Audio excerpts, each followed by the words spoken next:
একটা হাদিস আছে সহিহ বুখারীতে খণ্ড নম্বর 3 যে একবার একজন মানুষ একটা তৃষ্ণার্ত কুকুরকে পানি খেতে দিয়েছিল, কুয়ার কাছে গিয়ে মোজাই করে পানি এনেছিল, আর এই কাজের জন্য তাকে বেহেশতে দাখিল করা হলো।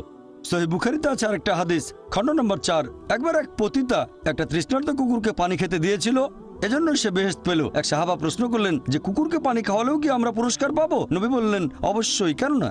চিন্তা করেন, যে পশুটাকে ঘরের ভেতরে ঢুকতে নিষেধ করা হয়েছে, যদি সেই পশুকেও পানি খেতে দেন আল্লাহ সেজন্য পুরস্কার দেবেন। একটা হাদিস বলছে একজন বৃদ্ধ মহিলা এক বিড়ালকে বেঁধে রেখে খাবার দিত না, আল্লাহ তাকে দোজখে পাঠালেন। কেন সে বিড়ালটাকে বেঁধে রাখলো, খাবার দিল না? অন্ততপক্ষে বিড়ালটাকে ছেড়ে দিলেও তো সে শিকার করে খেতে পারত। আর আমাদের এক্সিবিশনে এরকম একটা পোস্টার আছে, আরও অনেক পোস্টার। তাহলে আমরা পশু পাখিকে ভালোবাসবো, যত্ন করব। এছাড়াও গাছপালা লতাপাতা আমরা খেতে পারি যখন প্রয়োজন আমাদের, তবে বিনা কারণে আমরা কোনো গাছপালা কাটবো না। এমনকি যুদ্ধের সময়ও নবী মুহাম্মদ সাল্লাল্লাহু আলাইহি ওয়াসাল্লাম বলেছেন যে তোমরা গাছ কেটে ফেলো না, শস্যে আগুন ধরিয়ে দিও না। তাহলে এগুলো সবই আল্লাহ সুবহানাহু ওয়া তাআলার সৃষ্টি। আর আল্লাহ পবিত্র কোরআনে বলেছেন সূরা আদিয়াত অধ্যায় নম্বর 100, আল্লাহ তাআলা যুদ্ধের সময়ের ঘোড়া সম্পর্কে আল্লাহ এখানে বলেছেন যে ঘোড়া চড়ে সৈন্যরা যুদ্ধে যায়। আল্লাহ এখানে শপথ করছেন আর বলছেন সূরা আদিয়াত আয়াত 1, 2, 3, 4, আল্লাহ বলেছেন এই ঘোড়াগুলোর খুরের আঘাতে আগুনের ফুলকি ছোটে, সে সময় ধুলোর মেঘ আকাশে ওড়ে, তারা শত্রু দলের ভেতরে ঢুকে পড়ে। বলা হচ্ছে আল্লাহ এখানে শপথ করছেন এই ঘোড়াগুলোকে নিয়ে, যুদ্ধের ময়দানের ঘোড়া, তাদের মধ্যে কোনো রকম ভয় নেই, কারণ তারা তাদের প্রভুর নির্দেশ মানে। যে মানুষটা ঘোড়ার পিঠে থাকে সেই মানুষটার জন্য তারা শত্রু দলের ভেতরে ঢুকে পড়ে, শত্রুর হাতে তরবারি বা অন্যান্য যত অস্ত্রই থাকুক না কেন সেই ঘোড়া তারপরে সামনে এগিয়ে যায়, কারণ সে প্রভুর নির্দেশ মেনে চলে। আল্লাহ এখানে শপথ করছেন এই ঘোড়াগুলোকে নিয়ে। তারপর আল্লাহ তাআলা বলছেন তবে মানুষ অবশ্যই অকৃতজ্ঞ। তার মানে যুদ্ধের ঘোড়া প্রভুর আদেশ মানতে গিয়ে মরার জন্য প্রস্তুত। এই কারণে ঘোড়াটা মারা যেতে পারে, তারপরও প্রভু আদেশ দিয়েছে বলে এগিয়ে যাচ্ছে। সামনে হয়তো অস্ত্র হাতে শত্রু দাঁড়িয়ে আছে, সামনে গেলে সে মারা যেতে পারে, তারপরে এটা প্রভুর আদেশ। তবে মানুষ জাতি অকৃতজ্ঞ, মোটেও কৃতজ্ঞ নয়।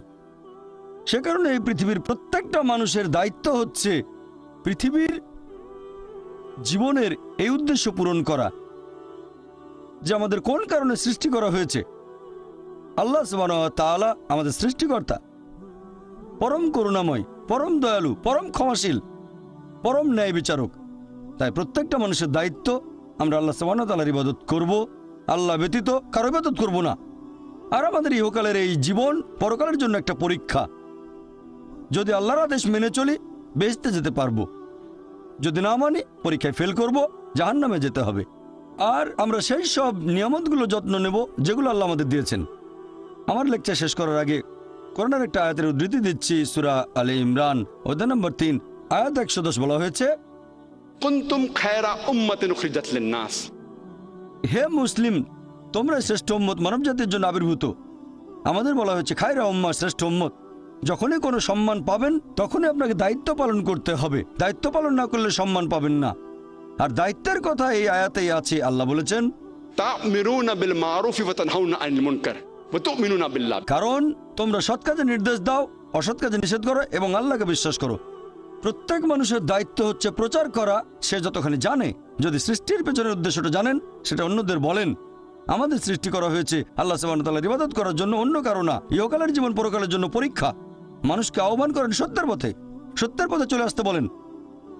তা'মিরুনা বিল মারুফি ওয়া তানহাউনা আনিল মুনকার, অর্থাৎ মানুষকে বলবেন ভালো কাজ করতে আর খারাপ কাজ করতে বাধা দেবেন। এটা প্রত্যেক মুসলিমের দায়িত্ব, দাওয়াত দেয়া বাধ্যতামূলক। যদি আমরা সৎ কাজের নির্দেশ না দেই আর যদি মানুষকে অসৎ কাজে বাধা না দেই তাহলে নিজেদের মুসলিম বলার যোগ্য নই, বলতে পারবো না আমরা খায়রা উম্মাহ, শ্রেষ্ঠ উম্মত। কোরআনের একটা আয়াত বলে আমার লেকচার শেষ করছি। সূরা নাহল অধ্যায় 16 আয়াত 125 বলা হয়েছে, উদু ইলা সাবিলি রাব্বিকা বিল হিকমা ওয়াল মুআযাতিল হাসানা ওয়াজাদিল বিল্লাতি আহসান, মানুষকে তোমার প্রতিপালকের কথা আহ্বান করো হিকমত ও সদুপদেশ দ্বারা, এবং তাদের সাথে তর্ক করো, তাদের যুক্তি দেখাও উত্তম ও গ্রহণযোগ্য পন্থায়। ওয়া আখিরু দাওয়ানা আলহামদুলিল্লাহি রাব্বিল আলামিন। এখন আমরা শুরু করব প্রশ্নোত্তর পর্ব। অনুষ্ঠান শুরু করার আগে এই পর্বের নিয়মকানুনগুলো বলি, যাতে করে এই সীমিত সময়টাকে সঠিকভাবে ব্যবহার করতে পারি। আপনাদের সামনে 4টা মাইক, যে কোনো একটার পেছনে লাইন দিয়ে দাঁড়ান। একটা মাইক রয়েছে মহিলাদের জন্য, পুরুষদের জন্য 3টা মাইক, একটা মাইক আছে পেছনে, একটা আমার ডান দিকে আর একটা এদিকে আমার বাম পাশে। আপনারা প্রশ্ন করার সময়ে দয়া করে আপনাদের নাম এবং পেশা বলবেন। মনে রাখবেন, এখানে প্রশ্ন করবেন, কোনো লেকচার দেবেন না। তাই প্রশ্ন করার সময় আপনারা সংক্ষিপ্ত আর যথাযথভাবে করবেন। আমি ভলান্টিয়ারদের অনুরোধ করব, যারা মাইকের পাশে আছেন, আপনারা দয়া করে প্রথমেই সুযোগ দেবেন অমুসলিম ভাইদের যারা লাইনে দাঁড়িয়ে আছেন ডক্টর জাকিরকে প্রশ্ন করার জন্য। অমুসলিম ভাইয়েরা সামনে এগিয়ে আসুন। প্রশ্ন করার ক্ষেত্রে অমুসলিম ভাইদের আগে সুযোগ দেওয়া হবে। জাকির বললেন, ঈশ্বর আমাদের সৃষ্টিকর্তা, তিনি কেবলমাত্র একজন। 2 নম্বর, ঈশ্বর মানুষকে সৃষ্টি করেছেন তার ভালোবাসা থেকে। 3 নম্বর, ঈশ্বর কাউকে করেছেন ধনী বা গরিব, স্বাস্থ্যবান বা অসুস্থ, এই সবই আসলে পরীক্ষা। একইভাবে খ্রিস্টানরা বিশ্বাস করে ঈশ্বর কেবলমাত্র একজন। 2 নম্বর, ঈশ্বর মানুষকে সৃষ্টি করেছেন তার ভালোবাসা থেকে। 3 নম্বর, ইসলাম ধর্মের মতোই এই সব কিছু দিয়ে আসলে পরীক্ষা করা হচ্ছে। এখন আমি আপনার কাছ থেকে এটা জানতে চাচ্ছি, ভুল বুঝবেন না, আমি খ্রিস্টান নই। ভাই, আপনি প্রশ্ন করলেন যে খ্রিস্টান ধর্মে ওইটা আছে ইসলামের মতো যে ঈশ্বর একজন, ঈশ্বর তার সৃষ্টিকে ভালোবাসেন। আর আপনি প্রশ্ন করলেন এখানে পার্থক্যটা কি? খ্রিস্টান ধর্ম আর ইসলামের পার্থক্য জানতে চান নাকি? এদের পার্থক্য না, আপনি এটা আমাকে কিভাবে বোঝাবেন? একটু আগেই আপনি বললেন ইসলাম ধর্ম বাদে অন্য কোনো ধর্মের ইবাদতই গ্রহণ করা হবে না। আচ্ছা আচ্ছা ভাই, সুন্দর প্রশ্ন করেছেন। এবার আপনার প্রশ্নটা বোঝা যাচ্ছে। প্রথমে আপনি একটা মন্তব্য করেছিলেন, প্রশ্নবোধক চিহ্ন থাকলে বোঝা যায়, মন্তব্য হলে প্রশ্ন খুঁজে নিতে হয়। ইসলাম ধর্মে ইবাদতের বিভিন্ন কার্যকলাপের সাথে অন্যান্য ধর্মের ইবাদতের মধ্যে পার্থক্যটা কি? ইসলামে আলাদা কি আছে? খ্রিস্টান ধর্ম বলছে ঈশ্বর একজন, আরও বলছে যে ঈশ্বর আমাদের ভালোবাসেন। ইসলাম বলছে আল্লাহ একজন, ইসলাম বলছে আল্লাহ তার সৃষ্টিকে ভালোবাসেন। ইসলাম ইবাদত করতে বলছে খ্রিস্টান ধর্ম, তাই বলছে এখন এই ইবাদতের মধ্যে পার্থক্যটা কি ইসলাম আর খ্রিস্টান ধর্মে? অথবা ইসলাম ধর্মে আলাদা এমন কি আছে যেটা অন্য কোনো ধর্মে নেই, বিশেষ করে খ্রিস্টান ধর্ম? ভাই, যদি আপনি একটু মনোযোগ দিয়ে কোরআন পড়েন সঠিকভাবে, আমার লেকচারে বিভিন্ন বিষয় ব্যাখ্যা করেছি, এরপর যদি বাইবেলও পড়েন সঠিকভাবে, যদি সঠিক ব্যাখ্যা পড়েন, আমরা জানি যীশু খ্রিস্ট বা ঈসা আলাইহিস সালাম আল্লাহ সুবহানাহু ওয়া তাআলা প্রেরিত একজন নবী ও রাসূল। সেই মুসলিম আসলে মুসলিম নয় যদি সে যীশু খ্রিস্টকে নবী বলে বিশ্বাস না করে। আমরা মানি যে তিনি অলৌকিকভাবে জন্মেছিলেন কোনো পুরুষের হস্তক্ষেপ ছাড়াই। আমরা মানি যে তিনি হলেন মসীহ অর্থাৎ খ্রিস্ট। আমরা মানি যে তিনি আল্লাহর নির্দেশে জন্মান্ধর কুষ্ঠরোগীদের সুস্থ করেছিলেন। আমরা মানি যে তিনি আল্লাহর নির্দেশে মৃত মানুষকে জীবন দিয়েছেন। তবে আমাদের মধ্যে পার্থক্য আছে। অনেক খ্রিস্টান আছে যারা বলে যে যীশু খ্রিস্ট নাকি নিজেকে ঈশ্বর বলে দাবি করেছিলেন। তাহলে একটা হলো বাইবেলের সাথে পার্থক্য, আর একটা পার্থক্যের জায়গায় হচ্ছে খ্রিস্টানরা যেটা মনে করে, যেটা প্র্যাকটিস করে, এটার সাথে যে পার্থক্য। অনেক খ্রিস্টান বলে যে যীশু খ্রিস্ট নিজেকে ঈশ্বর বলে দাবি করেছিলেন। যখন তারা বলে যে ঈশ্বর একজন, তারা বলে যীশু খ্রিস্ট হলেন সর্বশক্তিমান। আর এই ব্যাপারটাতে আমরা মুসলিমরা আপত্তি জানাই। গোটা বাইবেলে একেবারে পরিষ্কার করে বলা এমন একটা অনুচ্ছেদ পাবেন না যেখানে যীশু খ্রিস্ট তার নিজের মুখে বলেছেন যে আমি ঈশ্বর অথবা আমার উপাসনা করো। তাহলে একজন সাধারণ খ্রিস্টানের কাছে ইবাদত করা হলো যীশু খ্রিস্টের ইবাদত বা উপাসনা করা। আমি আবার আগের কথাটা বলছি, গোটা বাইবেলে একেবারে পরিষ্কার করে বলা এরকম একটা অনুচ্ছেদ পাবেন না যেখানে যীশু খ্রিস্ট তার নিজের মুখে এই কথাটা বলেছেন যে আমি ঈশ্বর অথবা আমার উপাসনা করো। যদি কোনো খ্রিস্টান আমাকে পুরো বাইবেল থেকে এমন একটা অনুচ্ছেদ দেখাতে পারে যেখানে যীশু খ্রিস্ট নিজের মুখে বলেছেন যে আমি ঈশ্বর অথবা আমার উপাসনা করো, আমি ডক্টর জাকির নায়েক, তাহলে আজকে খ্রিস্টান ধর্ম গ্রহণ করব। তরবারের নিচে আমি আমার মাথা রাখছি। আমি অন্য মুসলিম ভাইদের পক্ষ নিয়ে কথা বলছি না, কারণ বাইবেল পড়লে দেখবেন এটা বলা হচ্ছে গসপেল অফ জন অধ্যায় নম্বর 14 অনুচ্ছেদ 28, যীশু খ্রিস্ট নিজের মুখে বলেছেন আমার পিতা আমার চেয়ে মহান। গসপেল অফ জন অধ্যায় নম্বর 10 অনুচ্ছেদ 29, আমার পিতা সবার চেয়ে মহান। গসপেল অফ ম্যাথিউ অধ্যায় নম্বর 12 অনুচ্ছেদ 28, আমি ঈশ্বরের আত্মার সাহায্যে শয়তানকে তাড়িয়ে দিই। গসপেল অফ লুক অধ্যায় 11 অনুচ্ছেদ 20, আমি ঈশ্বরের আঙুলের সাহায্যে শয়তানকে তাড়িয়ে দিই। গসপেল অফ জন অধ্যায় 5 অনুচ্ছেদ 30, আমি নিজের থেকে কিছুই করতে পারি না, আমি যেমন শুনি তেমন বিচার করি, আর আমার বিচার ন্যায্য, কারণ আমি আমার ইচ্ছা পূরণ করি না, আমার পিতার ইচ্ছা পূরণ করি। যদি কেউ বলে আমি নিজের ইচ্ছা পূরণ করি না, আল্লাহর ইচ্ছা পূরণ করি, সে মুসলিম। সেজন্য আমার লেকচারে বলেছিলাম যে যীশু খ্রিস্ট আসলে ছিলেন একজন মুসলিম। কোরআন এটা বলছে সূরা আলে ইমরান অধ্যায় 3 আয়াত 52, আবার আছে গসপেল অফ জন অধ্যায় 17 অনুচ্ছেদ 3, এই হলো অনন্ত জীবন, যাতে তোমরা জানতে পারো যীশু খ্রিস্টকে যাকে ঈশ্বর পাঠিয়েছেন। এরপর আছে গসপেল অফ জন অধ্যায় 14 অনুচ্ছেদ 24, যে কথাগুলো শুনছো সেগুলো আমার নয় বরং আমার পিতার যিনি আমাকে পাঠিয়েছেন। এরপর পরিষ্কার বলা হয়েছে বুক অফ অ্যাক্টস অধ্যায় 2 অনুচ্ছেদ 22, হে ইসরায়েলবাসী মনোযোগ দিয়ে শোনো, নাজারেত শহরের যিশু ঈশ্বর মনোনীত একজন মানুষ, তোমাদের মাঝে অনেক অলৌকিক কাজ করবে, ঈশ্বর তাকে দিয়ে করাবেন, তোমরা তার সাক্ষী থাকবে। ঈশ্বর মনোনীত মানুষ তোমাদের মাঝে সে অলৌকিক কাজ করবে যেগুলো ঈশ্বর তাকে দিয়ে করাবেন, তোমরা তার সাক্ষী থাকবে। তাহলে যীশু খ্রিস্ট ছিলেন আল্লাহ তাআলার গুরুত্বপূর্ণ একজন নবী, তবে তিনি আল্লাহ নন। কখনোই বলেননি আমার ইবাদত করো। তবে দুর্ভাগ্যজনকভাবে খ্রিস্টান চার্চ এখন প্রচার করে মোক্ষ লাভের কথা। বাইবেলে স্বর্গের কথা বলা হয়েছে, নরকের কথা বলা হয়েছে, তবে ইহকালের জীবনের উদ্দেশ্যটা সেখানে বিস্তারিত বলা হয়নি। এ ব্যাপারে কেউ কিছু বলেনি, তবে পল কিছু কথা বলে গেছেন। পলের কথা আছে করিন্থিয়ানসে অধ্যায় নম্বর 15। পল বলছেন 1 করিন্থিয়ান অধ্যায় 15, যদি যীশুখ্রিস্ট আমাদের পাপের ভার বহন করে মৃত্যুবরণ না করেন, আমাদের বিশ্বাস তাহলে ভিত্তিহীন, আমাদের সবকিছু ভিত্তিহীন। তার মানে যীশুখ্রিস্ট আমাদের পাপের বোঝা নিয়ে মৃত্যুবরণ করেছেন পলের কথা অনুযায়ী। আর তারা বাইবেলের একটা অনুচ্ছেদের কথা বলে, গসপেল অফ জন অধ্যায় 3 অনুচ্ছেদ 16, ঈশ্বর জগৎকে এত ভালোবাসেন যে একমাত্র জাতপুত্রকে দান করলেন, তাকে যদি কেউ বিশ্বাস করে সে বিনষ্ট হয় না বরং অনন্ত জীবন পায়। তাহলে স্যালভেশন বা মোক্ষলাভ চার্চের কথা অনুযায়ী হচ্ছে বিশ্বাস করব যীশুখ্রিস্ট আমাদের পাপের বোঝা নিয়ে মারা গেছেন, তাহলে আপনি স্বর্গে যেতে পারবেন, বেহেশতে যেতে পারবেন। এখন এই একমাত্র জাতপুত্র, এখানে জাত শব্দটাকে গসপেল অফ জন অধ্যায় 3 অনুচ্ছেদ 16 থেকে বাদ দেওয়া হয়েছে। খ্রিস্টান ধর্মের উচ্চপদস্থ 32 জন বিশেষজ্ঞ বাদ দিয়েছেন। নতুন ভার্সনে শব্দটা নেই, তাদের অভিযোগ এটা বানানো গল্প, পরে ঢোকানো হয়েছে, ওখানে ছিল না। তারা খ্রিস্টান ধর্মকে নিজের মতো করে বানিয়ে নিয়েছে। তবে যীশু খ্রিস্ট নিজের মুখে বলেছেন, এক লোক যিশুর কাছে আসলো, গসপেল অফ ম্যাথিউ অধ্যায় নম্বর 19 অনুচ্ছেদ 16 এবং 17, হে ভালো প্রভু, আমি কোন ভালো কাজটা করব যাতে অনন্ত জীবন পেতে পারি? আমি কোন ভালো কাজ করব যাতে স্বর্গে যেতে পারি? যীশু খ্রিস্ট তখন উত্তরে বললেন যে তুমি আমাকে ভালো বলছো কেন? ভালো আর কেউ নয়, আছে শুধু একজন, সর্বশক্তিমান ঈশ্বর। তোমরা যদি অনন্ত জীবন পেতে চাও তাহলে ঈশ্বরের আদেশ মেনে চলো। যিশু বলেননি যে তোমরা যদি বেহেশতে যেতে চাও তাহলে বিশ্বাস করতে হবে আমি তোমাদের পাপ বহন করেছি। তিনি কথা কখনোই বলেননি, বলেছেন ঈশ্বরের আদেশ মানো। আর যীশু খ্রিস্ট নিজের মুখে বলেছেন বাইবেলের গসপেল অফ ম্যাথিউ অধ্যায় 5 অনুচ্ছেদ 17 থেকে 20, তোমরা ভেবো না যে আমি আগের নবীদের বিধি ব্যবস্থা ধ্বংস করতে এসেছি। আমি এগুলো ধ্বংস করতে আসিনি, এসেছি পূরণ করতে।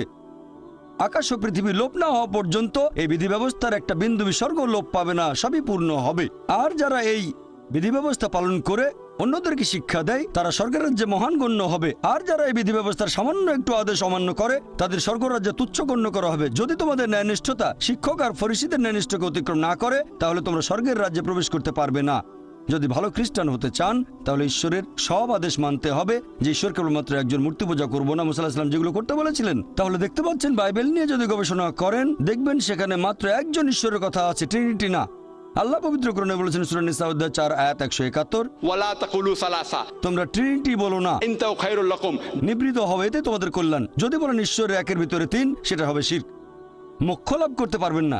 ট্রিনিটি সম্পর্কে কোথাও বলা হয়নি, বাইবেলের কোনো জায়গাতে ট্রিনিটি উল্লেখ করা হয়নি, তবে শব্দটা কোরআনে আছে।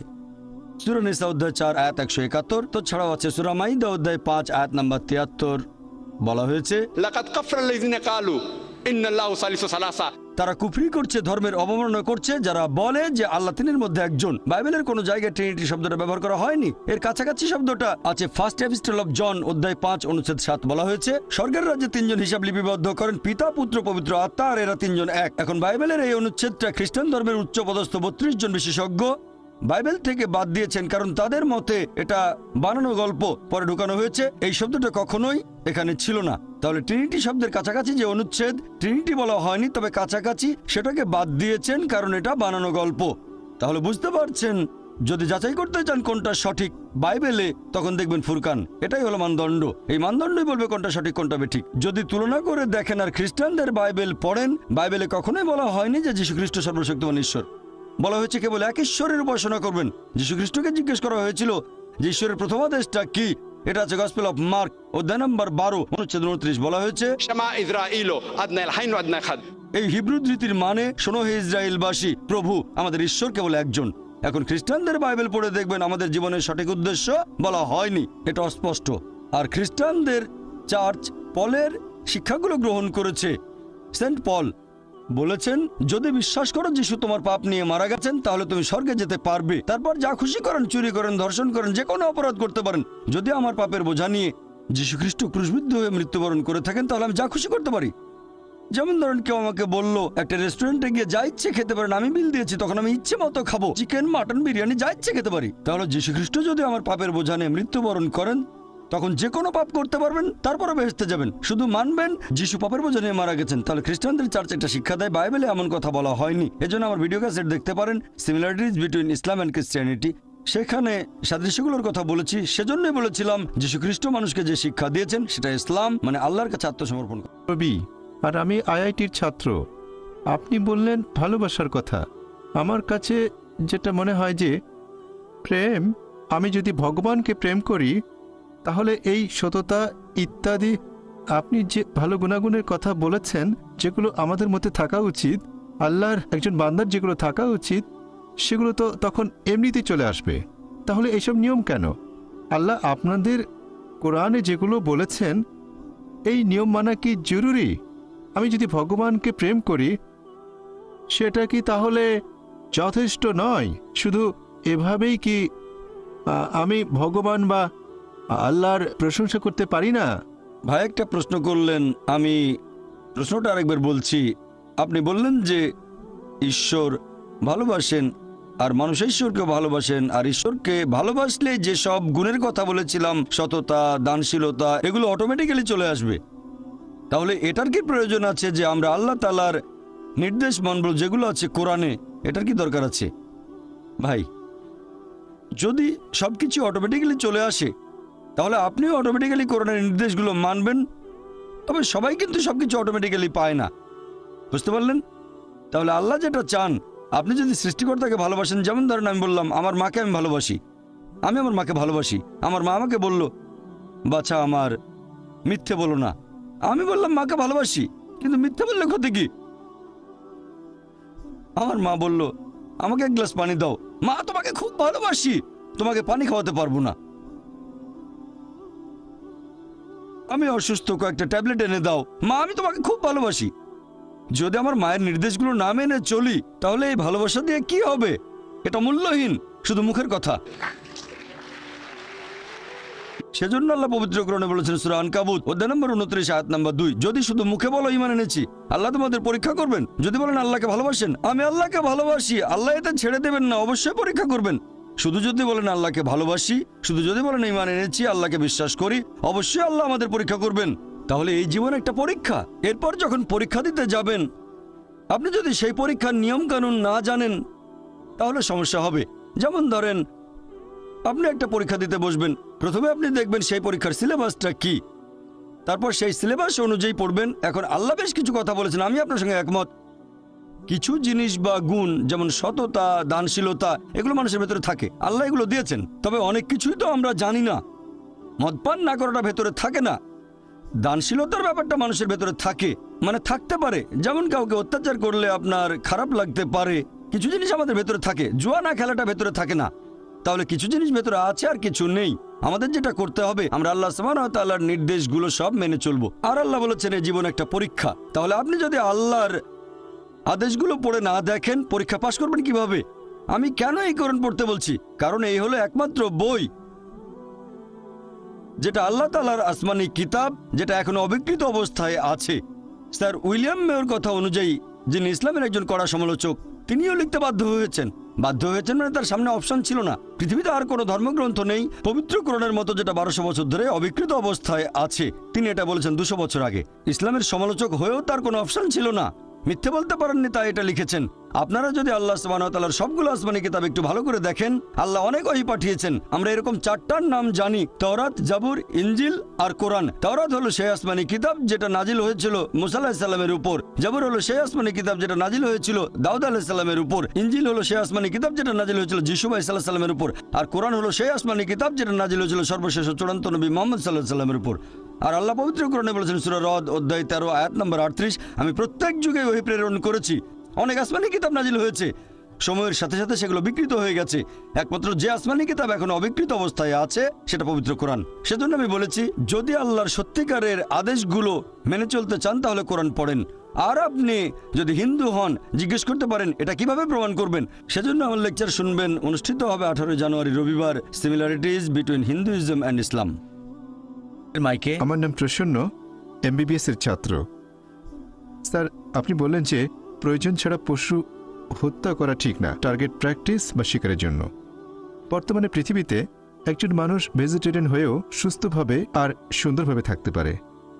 তাহলে শুধুমাত্র খেতে সুস্বাদু বলে এই পশুদের হত্যা করা আপনার মতে সঠিক না ভুল? ভাই প্রসন্ন খুব সুন্দর প্রশ্ন করেছেন আর টপিকের সাথে খুবই প্রাসঙ্গিক।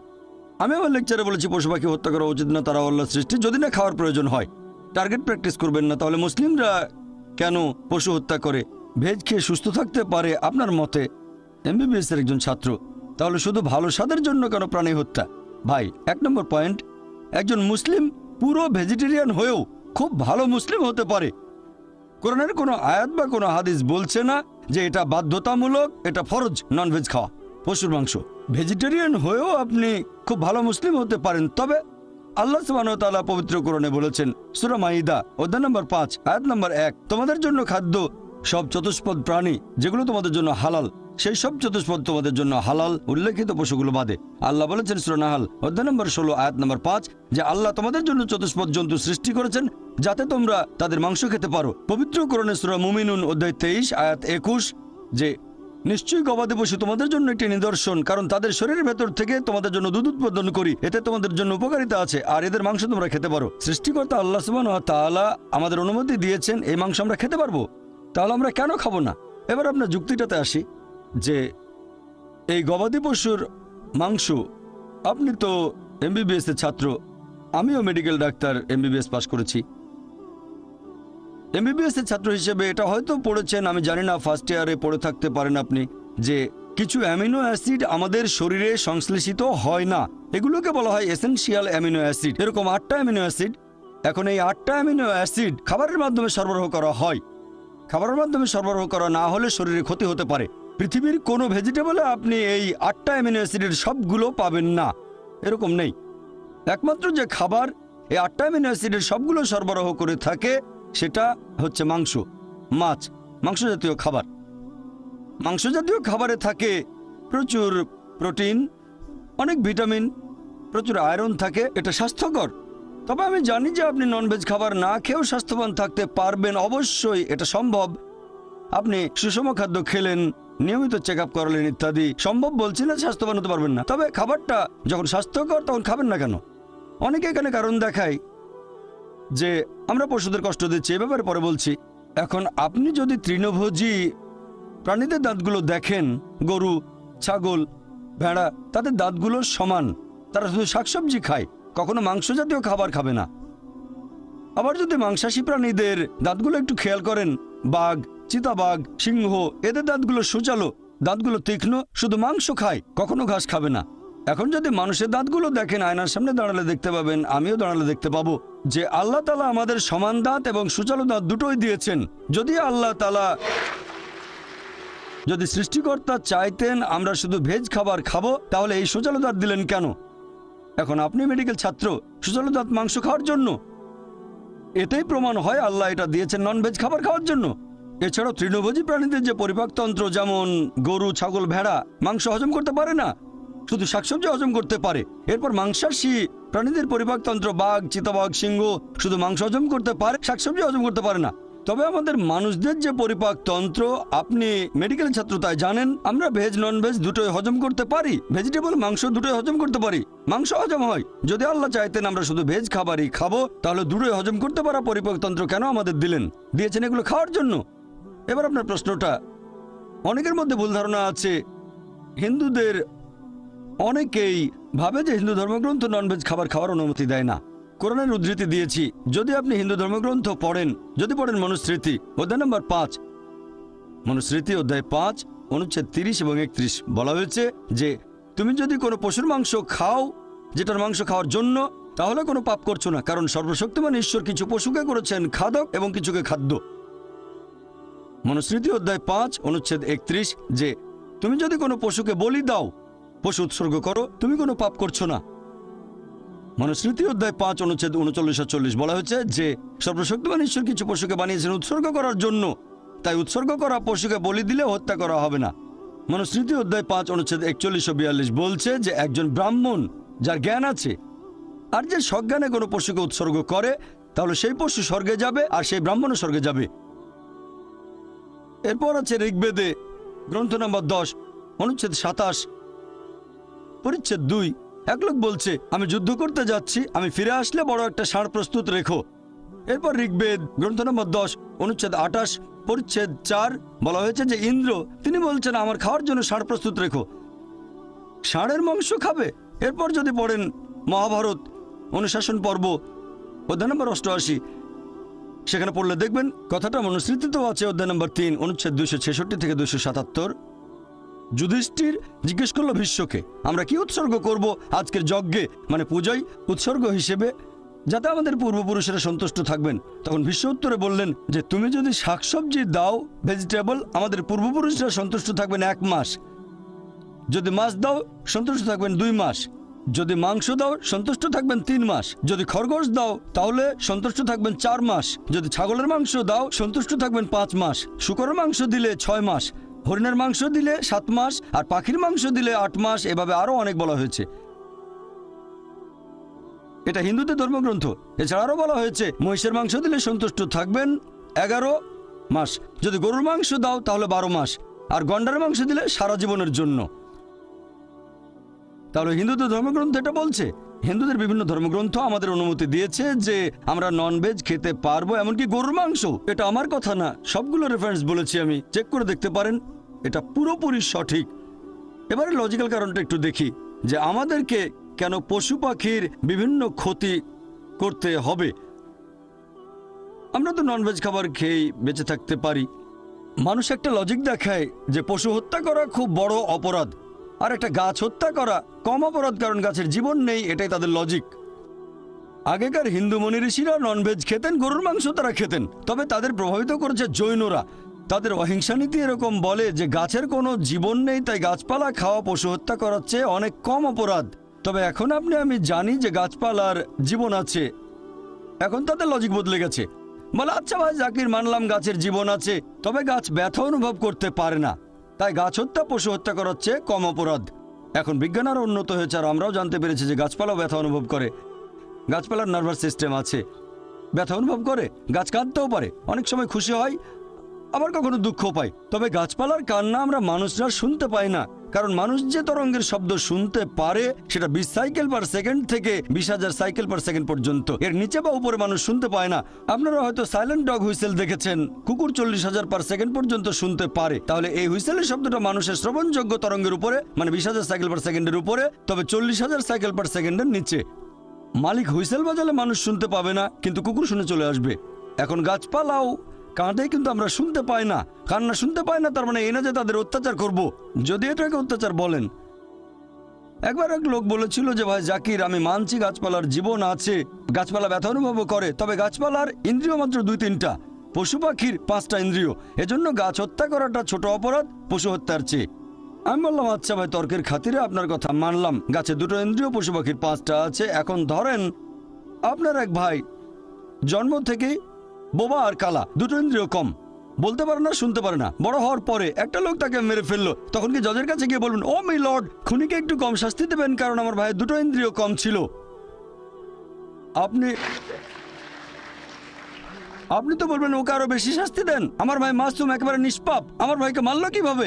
ইসলামিক লজিক এভাবে বলে না যে 2টো ইন্দ্রিয় কম বা বেশি। আল্লাহ পবিত্র কোরআনে বলেছেন সূরা বাকারা অধ্যায় 2 আয়াত 168, তোমাদের যে ভালো খাদ্যবস্তু দিয়েছি তা থেকে তোমরা আহার করো, ভালোটা খাবেন, খারাপটা খাবেন না। খেয়াল করলে দেখবেন যে গবাদি পশু যদি হত্যা না করেন, গবাদি পশুর জীবনচক্র বেশ ছোট, দ্রুত বংশ বিস্তার করে এরা। খাবারের জন্য গবাদি পশু হত্যা না করলে একসময় মাত্রাতিরিক্ত গবাদি পশু সমস্যা হয়ে দাঁড়াবে। গরু, ছাগল, ভেড়া খুব দ্রুত বংশ বিস্তার করে এরা। আর একজন ভারতীয় যদি ননভেজ খাবার খেতে না চায় তাতে আমার কোনো সমস্যা নেই। আপনি ননভেজ না খেতে চাইলে আমার তাতে কোনো সমস্যা নেই, ব্যক্তিগতভাবে আমি খুশি, কারণ সব ভারতীয় আর হিন্দুরা ননভেজ খাওয়া শুরু করলে তো মাংসের দাম অনেক বেড়ে যাবে। এবারের প্রশ্ন মহিলাদের মধ্য থেকে। আমি দেখতে পাচ্ছি আপনারা এবার সুযোগ পাবেন। বোন, আপনি প্রশ্ন করুন। আসসালামু আলাইকুম। এই প্রশ্নটা আসলে টপিকের সাথে প্রাসঙ্গিক নয়, তবে আমাদের এক বোন এই ব্যাপারে আপনার মতামতটা জানতে চাচ্ছেন। আমরা ছেলে মেয়েদের সেকুলার স্কুলে পাঠাচ্ছি, এতে করে তারা ইসলামী মূল্যবোধ থেকে দূরে সরে যাচ্ছে। যদিও অনেক বোন মনে করেন ছেলে মেয়েদের সেকুলার স্কুলে পাঠালে কোনো সমস্যা নেই যদি তারা বাসায় ইসলামী শিক্ষা পায়। আপনি কি বলবেন? বোন, আপনি প্রশ্ন করলেন, আমিও একমত এটা টপিকের বাইরে, তবে চেয়ারপারসন অনুমতি দিয়েছেন, আমিও উত্তর দেব। আপনি প্রশ্ন করলেন যে আমাদের ছেলে মেয়েদের সেকুলার স্কুলে পাঠানো ঠিক হবে কিনা আর ইসলাম শিখবে বাসায়। বোন, এই সেকুলার শব্দের মানে ঈশ্বরের সাথে কোনো সম্পর্ক নেই। যদি আপনার ছেলেকে কোনো সেকুলার স্কুলে পাঠান, সেকুলার মানে ঈশ্বর যেখানে গৌণ, তবে বুঝতে পারছি আপনি নন ইসলামিক স্কুলের কথা বলছেন, খ্রিস্টান মিশনারি স্কুল ইত্যাদি। তবে সেকুলার মানে ঈশ্বরের সাথে কোনো সম্পর্ক নেই। যদি এমন স্কুলে পাঠান যেখানে ঈশ্বরের গুরুত্ব নেই, তারা নাস্তিক, তাহলে সমস্যা হবে। স্কুলে শেখাবে ঈশ্বর নেই, বাসায় শেখাবেন ঈশ্বর আছে, বিরোধ তৈরি হবে, সন্তান তখন সমস্যায় পড়বে। এটা বাদে যদি অন্য কোনো স্কুলে পাঠান যারা ভুল জিনিস শেখায়, যারা আল্লাহ ব্যতীত অন্য কারো উপাসনা করা শেখায়, যেমন খ্রিস্টানরা প্রতিদিন সকালে যীশু খ্রিস্টের উপাসনা করে, বাসায় শেখালেন যীশু খ্রিস্টকে উপাসনা করা শিরক, সন্তান দ্বিধাদ্বন্দ্বে পড়ে যাবে। আপনি কি করছেন জানেন? এখানে সন্তানের জন্য সমস্যা তৈরি করছেন। এখানে তাই আমরাই, বাবা মায়ের দায়িত্ব সন্তানকে এমন পরিবেশ দেয়া যেটা হবে সঠিক পরিবেশ। এখানে সন্তানকে বেঁধে ফেলছেন, হাত পা বেঁধে সুইমিং পুলে নামিয়ে দিয়ে বলছেন এবার সাঁতার কাটো। কিভাবে সাঁতার কাটবে? তাই বোন, আমি এখানে বলবো পার্থিব জ্ঞান আমাদের কাজে লাগবে, এটা গুরুত্বপূর্ণ। মানুষ জাতির উদ্দেশ্যে কোরআনে আল্লাহ তাআলার প্রথম নির্দেশ সূরা ইকরা অধ্যায় 96 আয়াত নম্বর 1, সেটা ইকরা মানে পাঠ করো, মানে শিক্ষিত করা। আমাদের প্রিয় নবী বলেছেন এটা সব মুসলিমের জন্য আবশ্যিক, হোক পুরুষ বা নারী জ্ঞান আহরণ করবে। তাহলে জ্ঞান অর্জন আবশ্যিক, দুটোই প্রয়োজন, ধর্মীয় শিক্ষা পাশাপাশি পার্থিব শিক্ষা, এই দুটোই গুরুত্বপূর্ণ। তবে সাবধান থাকবেন পার্থিব শিক্ষা গ্রহণ করার সময় ধর্মীয় শিক্ষা যেন পিছিয়ে না পড়ে, আর এখানে দুটোই থাকতে হবে। ভালো হয় সন্তানকে এমন স্কুলে পাঠান যেখানকার শিক্ষার সাথে বিরোধ নেই আল্লাহ সুবহানাহু ওয়া তাআলার নির্দেশের। তবে সবচেয়ে ভালো যে স্কুলে দুই ধরনের শিক্ষাই দেয়া হয়। চিন্তা করেন, এমন স্কুলে পাঠালেন যেখানে পড়ানো হয় ডারউইনের থিওরি যে মানুষ বাঁদর থেকে এসেছে। আল্লাহ বলেছেন আমরা এসেছি আদম এবং হাওয়া থেকে। সন্তান দ্বিধাদ্বন্দ্বে পড়ে যাবে, কতগুলো দ্বিধা দূর করতে পারবেন? সবচেয়ে ভালো ইসলামিক স্কুল, কিন্তু দুর্ভাগ্যজনকভাবে আমাদের ইসলামিক স্কুলের সংখ্যা অনেক কম। তবে আলহামদুলিল্লাহ সুম্মা আলহামদুলিল্লাহ, এখন ভারত সহ পুরো পৃথিবী জুড়েই অনেক ইসলামিক স্কুল গড়ে উঠেছে। কিছু স্কুল ভালো মানের, কিছু মাঝারি মানের, আবার কিছু নিচু মানেরও আছে। এখন আমাদের উচিত তাদের সাহায্য করা যারা এরকম স্কুল চালু করছে। আলহামদুলিল্লাহ আমাদের Islamic research foundation IRF educational trust 3 বছর আগে একটা স্কুল চালু করেছে বোম্বেতে। এটার নাম ইসলামিক ইন্টারন্যাশনাল স্কুল। আমরা চেষ্টা করি সন্তানদের সেই শিক্ষা দিতে যেটা আমরা পাইনি ছোটবেলায়, আমাদের যেটা ঘাটতি ছিল। এই স্কুল শুরু করেছি, আর ইনশাআল্লাহ এখানে ফর্মাল শিক্ষার পাশাপাশি এটাকে আমি সেকুলার বলবো না। অঙ্ক সাবজেক্ট সেকুলার না, বিজ্ঞান সেকুলার না, আমি এটাকে বলি ফর্মাল শিক্ষা, কারণ বিজ্ঞান একটা ইসলামিক সাবজেক্ট আমার মতে। অঙ্ক ইসলামিক সাবজেক্ট, বিখ্যাত অনেক গণিতজ্ঞ মুসলিম, বিখ্যাত অনেক বিজ্ঞানী মুসলিম। তাই আমি বিজ্ঞানকে সেকুলার শিক্ষা বলবো না, আমি এটাকে অমুসলিমদের কাছে বলবো ফর্মাল শিক্ষা, মুসলিমদের কাছে বলবো এটা ইসলামিক সাবজেক্ট। তবে সঠিকভাবে শেখাতে হবে, বৈজ্ঞানিক ফ্যাক্ট, কোনো অনুমান বা থিওরি না, যেমন ডারউইনের থিওরি ইত্যাদি। তাহলে আমাদের সন্তানদের সঠিক পরিবেশ দেওয়াটা গুরুত্বপূর্ণ। খেয়াল রাখবেন যেন সঠিক শিক্ষা পায়, এটাই সবচেয়ে ভালো। যদি এমন কোনো স্কুলে সন্তানকে পাঠান যারা ভুল জিনিস শিক্ষা দেয়, তারপর আপনি আবার বাসায় তাকে আল্লাহ সুবহানাহু ওয়া তাআলা সম্পর্কে বললেন, ধর্ম সম্পর্কে বললেন, বোন এটা আগুন নিয়ে খেলা, আমি বলবো কোনো ইসলামিক স্কুলে দেন। আশা করি উত্তরটা। আজকে এখানে আসতে পেরে খুব ভালো লাগছে, যদিও আমি একজন অমুসলিম। পবিত্র বাইবেলের ওল্ড টেস্টামেন্টে একথা বলা আছে যে ঈশ্বর রাত এবং দিন সৃষ্টি করলেন একেবারে প্রথম দিনে। তারপরে ঈশ্বর সৃষ্টি করলেন সূর্য এবং চাঁদ। সূর্য যদি না থাকে তাহলে দিন আর রাত কিভাবে আসবে? একইভাবে পবিত্র কোরআনে বলা হয়েছে যে সূর্য পৃথিবীর চারপাশে ঘুরে। এটা আছে 21 অধ্যায়ের 22 নম্বর আয়াতে। কোরআনে যে ঈশ্বর বিশ্বজগৎকে নিয়ন্ত্রণ করে, আমার সন্দেহ হচ্ছে ঈশ্বর কি বিশ্বজগৎ সৃষ্টির সময় কোনো রকম ভুল করেছিলেন? আর আমার মতে পবিত্র বাইবেল আর কোরআনের এই কথাগুলো আধুনিক বিজ্ঞানের বিরুদ্ধে। একটু ব্যাখ্যা করেন ভাই, আপনার নামটা বলবেন, আর কোরআনের ব্যাপারে যেটা বললেন আমি ঠিকমতো শুনতে পাইনি, প্রথমে আপনার নাম, আর কোরআন যে কথাটা বলছে যে সূর্য, কোরআনের সূরা নম্বর 6 সম্ভবত 6 নম্বর সূরা কি সূর্য প্রদক্ষিণ করে? আপনি বললেন 21-22, অধ্যায় 21 হ্যাঁ, আয়াত 22, অধ্যায় নম্বর 21 আয়াত 22 যে সূর্য প্রদক্ষিণ করে। না, সম্ভবত এটা 6 নম্বর সূরাতে। আচ্ছা, তবে 21 নম্বর অধ্যায়ের 22 নম্বর আয়াত বলছে ঈশ্বর বিশ্ব জগৎ নিয়ন্ত্রণ করেন। হ্যাঁ, আপনার মতে এটা বিজ্ঞানের বিপক্ষে যায়। হ্যাঁ, ভাই আপনি প্রশ্ন করলেন, বললেন যে খ্রিস্টানদের বাইবেল পড়েছেন আর বাইবেলের কয়েকটা অনুচ্ছেদ উল্লেখ করলেন, এরপর কোরআনের ব্যাপারে রেফারেন্সটা আপনি বলেননি।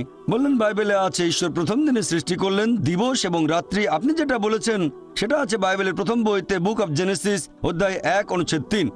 হ্যাঁ, বলা হয়েছে সর্বশক্তিমান ঈশ্বর দিবস এবং রাত্রি সৃষ্টি করেছেন একেবারে প্রথম দিনে। এরপর আপনারা আরো দেখবেন জেনেসিস অধ্যায় 1 অনুচ্ছেদ নাম্বার 13 থেকে 19 বলা হয়েছে যে ঈশ্বর সূর্য সৃষ্টি করেছেন চতুর্থ দিনে। আমি রেফারেন্সগুলো বলছি। এটা কি বিজ্ঞানের বিপক্ষে যায় না?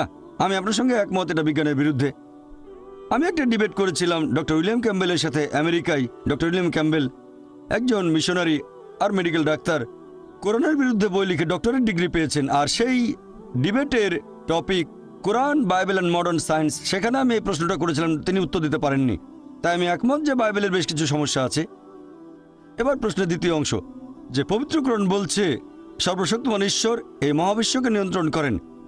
বাইবেলের ব্যাপারে বললে আমিও মানব যে বাইবেল প্রতিষ্ঠিত বৈজ্ঞানিক সত্যের বিরুদ্ধে। আপনি প্রশ্ন করলেন পবিত্র কোরআন বলছে আল্লাহ তাআলা এই মহাবিশ্বকে নিয়ন্ত্রণ করেন, সূর্য প্রদক্ষিণ করে, এটা আপনি বলেননি।